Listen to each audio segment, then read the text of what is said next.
দেশের সম্মান নষ্ট করতে লন্ডনে বসে প্রবাসীদের উস্কে দেওয়া হচ্ছে বললেন প্রধানমন্ত্রী। দুষ্কৃতিকারীদের শাস্তি নিশ্চিতে জনগণের সহায়তা কামনা। আজ এবং আগামীকাল ঢাকাসহ 4 জেলায় 9 ঘণ্টা শিথিল কারফিউ। বাড়ছে যান চলাচল, স্বাভাবিক হচ্ছে জনজীবন।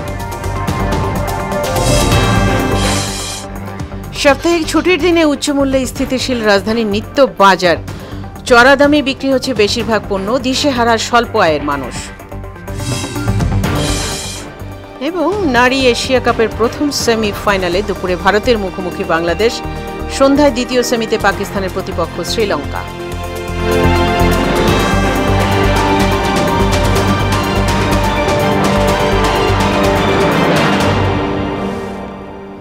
আসসালামু আলাইকুম, সবাইকে মোহনা সংবাদে স্বাগত। শুনছিলেন শিরোনাম, সঙ্গে আছি ফাতেমা রশিদ। এবার বিস্তারিত। সহিংসতাকারীদের দেশের আনাজ কানাজ থেকে খুঁজে শাস্তি নিশ্চিতে জনগণের সহযোগিতা চেয়েছেন প্রধানমন্ত্রী শেখ হাসিনা। সকালে ক্ষতিগ্রস্ত বিটিভি ভবন পরিদর্শনে গিয়ে কথা বলেন তিনি। দেশের সম্মান নষ্ট করতে লন্ডনে বসে প্রবাসীদের উস্কে দেওয়া হচ্ছে বলেও জানান সরকার প্রধান। নাসির উদ্দিনের রিপোর্ট। কোটা সংস্কার আন্দোলনের আড়ালে কয়েকদিনের সহিংসতায় টার্গেট হয়েছে সরকারি গুরুত্বপূর্ণ স্থাপনা। রাষ্ট্রীয় গণমাধ্যম বাংলাদেশ টেলিভিশনে অগ্নিকাণ্ড আর ব্যাপক ভাঙচুর হয়েছে। শুক্রবার সকালে রামপুরার বিটিভি কার্যালয় পরিদর্শন করেন প্রধানমন্ত্রী শেখ হাসিনা। ক্ষতিগ্রস্ত বিভিন্ন কক্ষ ঘুরে দেখেন তিনি। উপস্থিত গণমাধ্যমকে প্রধানমন্ত্রী বলেন, 2013-14 সালের মতো সারা দেশে ভাঙচুর আর অগ্নিসংযোগ করেছে স্বাধীনতা বিরোধী চক্র। তবে এবারের ধরন কিছুটা আলাদা। গান পাউডার ছেটানো হয়েছে। এবারে তারা গান পাউডার ব্যবহার করেছে এবং নিমিষে সব পুরো একেবারে ছাই। এবং সারা বাংলাদেশ থেকে এই সন্ত্রাসী এবং বিএনপি জামাত, বিশেষ করে শিবির, তারা ঢাকায় এসে, ঢাকার ভিতরে ঢোকেনি, আশেপাশে থেকে এসে এইভাবে আক্রমণ করেছে ওই কোটা বিরোধী আন্দোলনের সূত্র ধরেই। শেখ হাসিনা বলেন, কোটা নিয়ে ছাত্রদের সব দাবি মেনে নেওয়ার পরও তারা তৃপ্ত নয়। তো মুক্তিযোদ্ধা সন্তানদের তো এখন আর ওই বয়স নাই যে 30 বছরের কেউ না যে তারা এখন চাকরি পাবে। তার মানে ওই যে 5% সেটাও তারা পেয়ে গেল, তাতেও তারা তৃপ্ত না। তখন আবার আসলো সে 8 দফা থেকে 4 দফা আনতে হবে। লন্ডনে বসে এখনো দেশ বিরোধী ষড়যন্ত্র চলছে বলে অভিযোগ করেন তিনি। সারা পৃথিবী জুড়ে দেশটাকে একেবারে, এবং এখনো আরো অনেক জায়গায় টেলিফোন করে বলছে ওখানে আন্দোলন করো। এমন দেশে আমাদের সেখানে ফোন করে আমাকে জানাচ্ছে, মেসেজ দিচ্ছে। সহিংসতাকারীদের খুঁজে বের করে বিচার নিশ্চিতে দেশবাসীর সহায়তাও চেয়েছেন প্রধানমন্ত্রী শেখ হাসিনা। যারা এসবের সাথে জড়িত সারা বাংলাদেশের আনাচে গানাচে যে যেখানে আছে তাদের খুঁজে বের করুন, তাদের খুঁজে বের করুন এবং তাদের শাস্তির ব্যবস্থা করার জন্য সহযোগিতা করুন। আমি দেশবাসীর কাছে সেই আহ্বান জানাই। নাসির উদ্দিন, মোহনা সংবাদ, ঢাকা। দর্শক, শিক্ষার্থী আন্দোলনের উপর ভর করে রাজধানীর রামপুরায় টেলিভিশন ভবনে চালানো তাণ্ডবের খণ্ডচিত্র দেখব সহকর্মী নাসির উদ্দিনের প্রতিবেদনে। বাংলাদেশ টেলিভিশনের যে ভবনটি আমরা এখন দেখছি, এটি বাংলাদেশ টেলিভিশনের প্রবেশপথ থেকে শুরু করে এর পাশেই বেশ কয়েকটি স্টুডিও আছে। এবং গত যে ছাত্র আন্দোলনকে কেন্দ্র করে যে সহিংস ঘটনাগুলো শুরু হয়েছিল তার এই বিটিভি ভবন সহ এর স্টুডিওতে বেশ কয়েক জায়গায় যে হামলা হয়েছে তার চিত্র এখন এই সামনেই দেখা যাচ্ছে। আসলে এই বিটিভি সহ এর স্টুডিওতে বেশ কয়েক জায়গায় যে হামলা হয়েছে তার চিত্র এখন এই সামনেই দেখা যাচ্ছে। আসলে কিভাবে পুরো প্রবেশপথ থেকে শুরু করে ভিতরে আরও বেশ কয়েকটি স্টুডিওতে ব্যাপক ভাঙচুর এবং বলা যায় ধ্বংসযজ্ঞ চালানো হয়েছে। এবং সেটি 18 জুলাই বিকেলের পর থেকেই এই বিটিভি ভবনের সামনে প্রথমে গেইটে অগ্নিকাণ্ড ঘটানো হয়। এরপরে এই পুরো বিটিভি ভবনের ভিতরে ঢুকে বেশ কয়েকটি কক্ষ, প্রবেশ গেট সব কিছুতেই এভাবে ভাঙচুর এবং যে চিত্র তাদের ক্যামেরা ভাঙচুর করা হয়েছে, যে কারণে এই বাংলাদেশ টেলিভিশন যেটি 1 একদিন প্রায় সম্প্রচার বন্ধ ছিল। এরপরে ধীরে ধীরে সেই সম্প্রচার শুরু হয়েছে এবং সরকারের বা উন্নয়নমূলক যেসব স্থাপনা সেখানে যে ধরনের হামলা হয়েছে আমরা দেখছিলাম বিটিভি, বাংলাদেশ টেলিভিশন সহ মেট্রো রেল, এলিভেটেড এক্সপ্রেসওয়ে, সেতু ভবন, যেভাবে হামলা চালানো হয়েছে এভাবেই বাংলাদেশ টেলিভিশনেও সব কিছুতেই হামলার চিত্র আমরা দেখেছি এবং সেই হামলার কারণে এই সব হামলার কারণে এই ধরনের পুরো বিটিভি থেকে শুরু করে সব উন্নয়নমূলক যেখানে মানুষ সেবার সুযোগ পেত সেই সেবার প্রতিষ্ঠানগুলোর উপরে এভাবে হামলা চালানো হয়েছে, যে কারণে বাংলাদেশ টেলিভিশন থেকে শুরু করে সেবামূলক যেসব প্রতিষ্ঠানগুলো আছে সেই সব প্রতিষ্ঠানের উপরেই এ ধরনের হামলার চিত্র আমরা গত যে সহিংসতা যখন চলছিল সেই সহিংসতার সময়কার ঘটনা শুরু করে সব উন্নয়নমূলক কর্মকাণ্ডের উপরে বেশিরভাগ হামলা হয়েছে এবং সেই হামলার আরেকটি চিত্র দেখছিলাম আমরা এই বিটিভি বাংলাদেশ টেলিভিশন ভবনটা। আজ এবং আগামীকাল ঢাকা সহ গাজীপুর, নরসিংদী এবং নারায়ণগঞ্জে কারফিউ বহাল থাকবে, তবে সকাল ৮টা থেকে বিকেল ৫টা পর্যন্ত তা শিথিল করা হবে। বৃহস্পতিবার রাতে ধানমন্ডির বাসায় এক সংবাদ সম্মেলনে তথ্য জানান স্বরাষ্ট্রমন্ত্রী। স্বরাষ্ট্র মন্ত্রণালয়ের জারি করা বিজ্ঞপ্তি অনুযায়ী গতকাল বৃহস্পতিবারও ঢাকা, নারায়ণগঞ্জ, গাজীপুর এবং নরসিংদী জেলায় কারফিউ সকাল 10টা থেকে বিকাল 5টা পর্যন্ত শিথিল থাকে, আর বাকি জেলাগুলোর কারফিউ শিথিলের দায়িত্ব দেওয়া হয়েছে স্থানীয় প্রশাসনকে। রাজধানীতে আজ সকাল ৮টা থেকে বিকেল ৫টা পর্যন্ত শিথিল করা হয়েছে কারফিউ। দর্শক, এ সময়টা রাজধানীর জনজীবনের চিত্র তুলে ধরছেন সহকর্মী এহসান দিদার। আমরা এই মুহূর্তে আছি রাজধানীর জগন্নাথ বিশ্ববিদ্যালয়ের সামনে। কয়েকদিন আগেও কোটা সংস্কার আন্দোলনের নামে এই জায়গাটিতে চলছিল সহিংসতা। এর মধ্যে সহিংসতা ঠেকাতে সরকার কারফিউ ঘোষণা করে। আজকেও কারফিউ চলছে, তবে আজকের কারফিউটা 9 ঘন্টা শিথিল থাকবে। এর মধ্যে আমরা আপনাদের একটু দেখাতে চাই যে এই যে সড়কটি আছে, সড়কটিতে কিন্তু অন্যান্য দিনের চাইতে যে সাধারণ যাত্রীবাহী যানবাহন আছে সেই যানবাহন এবং হলো যে গন্তব্যরত যে লোকেরা আছে তাদের সংখ্যা আনাগোনা কিন্তু অনেক বেড়েছে এবং সামগ্রিকভাবে কিন্তু আমরা দেখতে পাচ্ছি যে আইনশৃঙ্খলা পরিস্থিতি সেটা অনেকটাই কিন্তু এখন স্বাভাবিক হয়ে আসছে। আর অন্যদিকে আমরা জানতে পেরেছি যে বৈষম্য বিরোধী আন্দোলন যে আছে তারা কিন্তু আজকে দুপুরে গায়েবানা জানাজা সহ কিছু কর্মসূচি রেখেছে। যদিও এটি অসমর্থিত সূত্রে বলা হচ্ছে, কিন্তু আমরা এখন পর্যন্ত এতটুকুই জানি। এখন পর্যন্ত যা দেখতে পাচ্ছি যে এই এলাকার যে সার্বিক যে চলাচল, সার্বিক যে পরিস্থিতি সেটি কিন্তু এখন পর্যন্ত স্বাভাবিক। আর এর ছাড়া আমরা আইনশৃঙ্খলা রক্ষাকারী বাহিনীর সদস্যদের সঙ্গে কথা বলেছি, তারা এখন পর্যন্ত কিন্তু রাত থেকে সকাল অবধি কোনো প্রকার অনাকাঙ্ক্ষিত ঘটনা দেখতে পাননি। রাজধানী জগন্নাথ বিশ্ববিদ্যালয়ের সামনে থেকে আমার কাছে এখন পর্যন্ত এই ছিল সর্বশেষ। এবার উত্তরের জেলা রংপুরের সার্বিক পরিস্থিতির সর্বশেষ জানাচ্ছেন সহকর্মী শফিউল করিম শফিক। আপনি জানেন যে সারা দেশের মতো কিন্তু রংপুরেও এই কারফিউ চলছে, কিন্তু রংপুর বিভাগের কথা যদি বলি যে রংপুর বিভাগের সকাল 6টা থেকে সন্ধ্যা 7টা পর্যন্ত এই কারফিউ শিথিল করা হয়েছে। এই শিথিলযোগ্য সময়েই কিন্তু রংপুর বিভাগের যে মানুষগুলো আছে তারা তাদের দৈনন্দিন জীবনের যে চাহিদা, ক্রয় বিক্রয় এবং খাবার, ঔষধ সহ যে জিনিসগুলো সেগুলো কিন্তু তারা কেনার জন্য ঘর থেকে বের হচ্ছেন। রিক্সা, অটো রিক্সা, মোটরসাইকেলে কিন্তু তারা এগুলো নেয়ার জন্য আসছেন।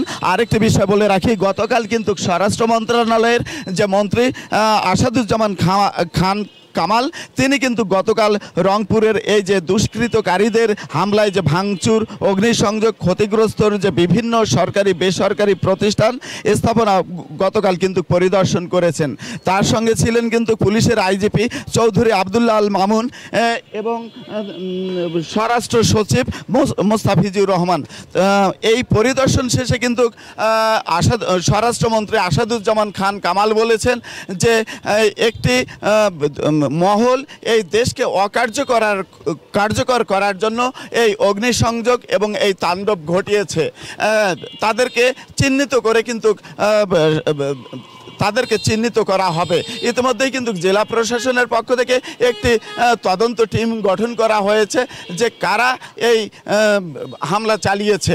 আরেকটি বিষয় বলে রাখি যে সকাল থেকে সেনাবাহিনী, বিজিবি, পুলিশ তারা কিন্তু বিভিন্ন রাস্তাঘাট, পাড়া মহল্লায় কিন্তু টহল দিচ্ছে।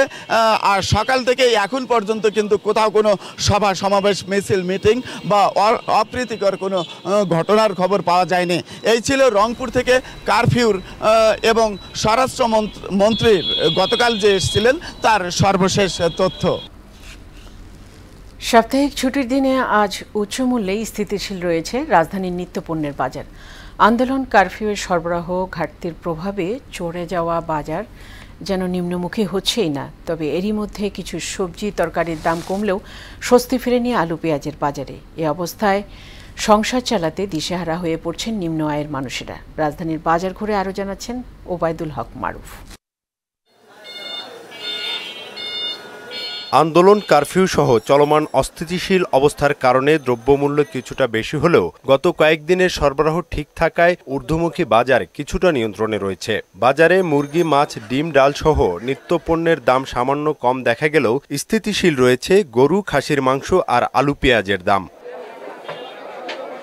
সপ্তাহখানেক আগে সবজি বাজারে ঝিঙা, পটল, বেগুন ও বরবটি সবজি ৮০ থেকে ১৫০ টাকায় বিক্রি হলেও এখন তা কেজিতে ৩০ থেকে ৫০ টাকা পর্যন্ত কমেছে। আমি বলবো যে দ্রব্যমূল্যের দাম অনেক হাই। আমার কাছেই কষ্ট লাগছে, সাধারণ মানুষের কাছে কেমন লাগবে? যারা রিক্সা প্যাডলার তাদের তো না বিশ্বাস উঠবেই। মুরগি ও ডিমের বাজারের মূল্য কিছুটা নিম্নমুখী বলে জানালেন বিক্রেতারা। লাল ডিমের রেট হলো আপনার হলো 140 টাকা ডজন, আর সাদা ডিমের ডজন হিসেবে আপনার হলো 135 টাকা। ব্রয়লার হইলো আজকের বাজার কি খুচরা বাজার 180 টাকা কেজি, আর দেশি হইলো 550, আর সোনালী হইলো 280 টাকা কেজি। বাজারে আগত ক্রেতারা জানালেন যথেষ্ট সরবরাহ থাকার পরেও তুলনামূলক মূল্য বৃদ্ধিতে নাবিশ্বাস কম আয়ের মানুষেরা। গরিবদের সীমার মধ্যে নাই, আর সীমার মধ্যে কিনতে গেলে দেখা যায় পচা, নষ্ট এগুলা কিনতে হয়। চিচিঙ্গা 60 টাকা কেজি, বেগুন 80 টাকা কেজি, লাউ 80 টাকা, পেঁপে যে 50-60, ঠিক আছে, ভেন্ডি 60 টাকা কেজি। যারা সাধারণ মানুষ আছে তাদের জন্য দৈনন্দিন জীবনযাত্রার মান খুবই কষ্ট হচ্ছে। এই দেশি পেঁয়াজের কেজি হলো 115 টাকা আজকের বাজার, কালকে আসলে 120, আজকে 115, এটা হলো 110, 105। আর ইন্ডিয়ান পেঁয়াজ হলো আপনার 100 টাকা কেজি মাত্র। নিয়মিত তদারকির মাধ্যমে বাজার নিয়ন্ত্রণে সরকারকে আরও কার্যকর পদক্ষেপ নেয়ার দাবি জানিয়েছেন ক্রেতা সাধারণ। ওবায়দুল হক মারুফ, মোহনা সংবাদ, ঢাকা। এদিকে আন্দোলন, কারফিউয়ের সরবরাহ কমে যাওয়ায় ময়মনসিংহ মহানগরীর কাঁচা বাজারও হয়ে ওঠে ঊর্ধ্বমুখী। পরিস্থিতি কিছুটা স্বাভাবিক হতেই কমতে শুরু করেছে বিভিন্ন পণ্যের দাম। ময়মনসিংহ থেকে এ নিয়ে আরও জানাচ্ছেন সহকর্মী রুবায়েত বাপ্পি। আপনি জানেন যে দেশব্যাপী কারফিউ চলছে, সেই কারফিউ কে উপলক্ষ করে কিন্তু বিভিন্ন সবজির দাম বেড়েছে। তা আমি এখন আছি ময়মনসিংহের নতুন বাজার এলাকায়। সেখানে আমরা আজকে জানবো যে এই আজকের দিনে সবজির বাজার কি দর আছে। আমরা সরাসরি একজন খুচরা ব্যবসায়ীর সাথে কথা বলবো। যে আপনি কি একটু বলবেন যে কোনটার কি দাম আজকের? আজকে আপনার ওই বেগুন হলো 70 টাকা, শসা 50, গাজর 200, কাকরুল 80, আর করলা কেজি হলো 120, পটল 1 কেজি 50, চিচিঙ্গা 1 কেজি 50, ধুন্দল 1 কেজি 50, 1 পিস চাল কুমড়া 70 থেকে 75, পেঁপে 40 টাকা, আর ঢেঁড়স 50 টাকা, আর ওই যে লাউ 1 পিস 70 থেকে 75, আলু খুচরা 1 কেজি 60, পেঁয়াজ ইন্ডিয়ান 1 কেজি 100, দেশি 110, টমেটো 200 টাকা কেজি, কাঁচামরিচ ওই 200 টাকা। আজকে এই সপ্তাহে কি দাম বাড়তি না কম? এই সপ্তাহে দাম কম, আরো বেশি ছিল এই সপ্তাহে। আজকে বাজারের মাল মোটামুটি ভালো, অনেক আমদানি তো এজন্য একটু কম আজকে। তো শুনছিলেন যে এই খুচরা ব্যবসায়ী সবজি বিক্রেতা তিনি বলছিলেন যে গত সপ্তাহের তুলনায় এই সপ্তাহে কিন্তু সবজির দাম কিছুটা কমেছে। তবে আমরা বাজার ঘুরে যে বিষয়টি দেখেছি যে ক্রেতারা বলছেন যে ভোগ্যপণ্য এবং সবজির দাম বেড়েছে, অপরদিকে বিক্রেতারা বলছেন যে না, গত সপ্তাহের তুলনায় এই সপ্তাহে দাম কম আছে। তবে ময়মনসিংহের বাজারে যে ব্রয়লার মুরগি সেটি 170 টাকা কেজিতে বিক্রি হচ্ছে এবং দেশি মুরগি 500 টাকা কেজি এবং পর্ক মুরগি কিন্তু 300 টাকা কেজিতে বিক্রি হচ্ছে। আমরা দেখেছি যে গরুর মাংস 750 টাকা কেজি এবং খাসির মাংস বিক্রি হচ্ছে 1100 টাকা কেজিতে। তো এই ছিল আমার কাছে ময়মনসিংহের কাঁচা বাজার নিয়ে সর্বশেষ। সংযুক্ত আরব আমিরাতে বাংলাদেশের শ্রম বাজার বন্ধের খবরে উদ্বিগ্ন খাত সংশ্লিষ্টরা। তবে এ বিষয়ে মন্ত্রণালয়ে কোনো তথ্য নেই বলে জানিয়েছেন প্রবাসী কল্যাণ ও বৈদেশিক কর্মসংস্থান প্রতিমন্ত্রী শফিকুর রহমান। বৃহস্পতিবার নিজ দপ্তরে সাংবাদিকদের কথা বলেন তিনি। তানজিদ ভুঁইয়ার রিপোর্ট।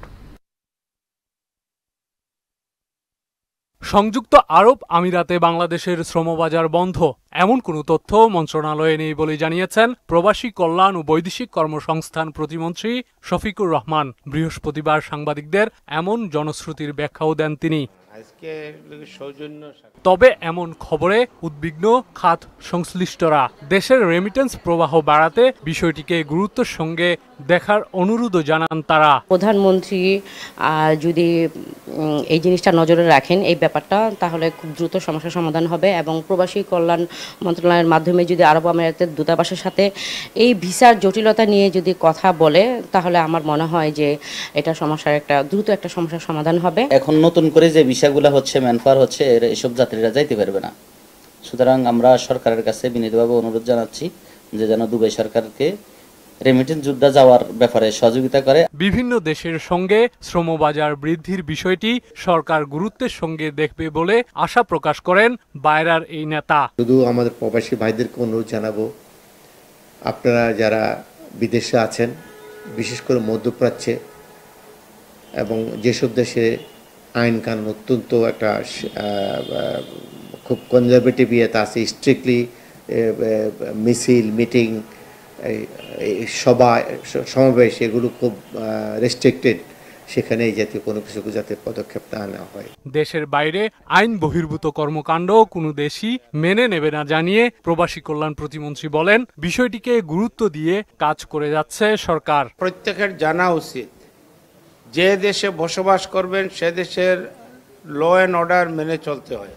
সেই দেশের ল অ্যান্ড অর্ডার যারা অমান্য করবে তাদের শাস্তি হবে, সেটার ব্যাপারে আমাদের কোনো কিছু করণীয় নেই। দেশের বাইরে যারা বাংলাদেশের ভাবমূর্তি নষ্ট করবে তাদের শাস্তির আওতায় আনা হবে বলেও জানান প্রতিমন্ত্রী। যারা অমান্য করবে তারা শাস্তি ভোগ করবে, সেটা তাদের ব্যাপার। তানজিদ ভুঁইয়া, মোহনা সংবাদ, ঢাকা। শেষ করব মোহনা সংবাদ, যাবার আগে শিরোনাম হলো আর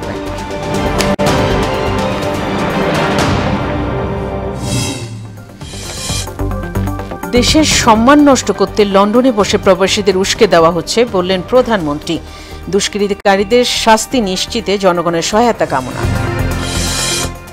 আজ এবং আগামীকাল ঢাকা সহ 4 জেলায় 9 ঘণ্টা শিথিল কারফিউ। বাড়ছে যান চলাচল, স্বাভাবিক হচ্ছে জনজীবন।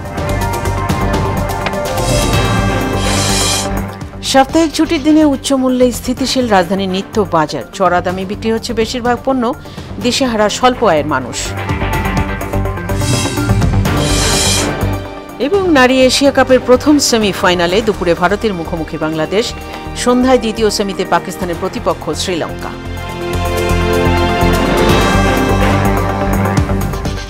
এই ছিল মোহনা সংবাদে। পরবর্তী সংবাদ বিকেল 5:30টায়। এর আগে সংবাদ এক নজরে দেখবেন বিকেল 3টায়।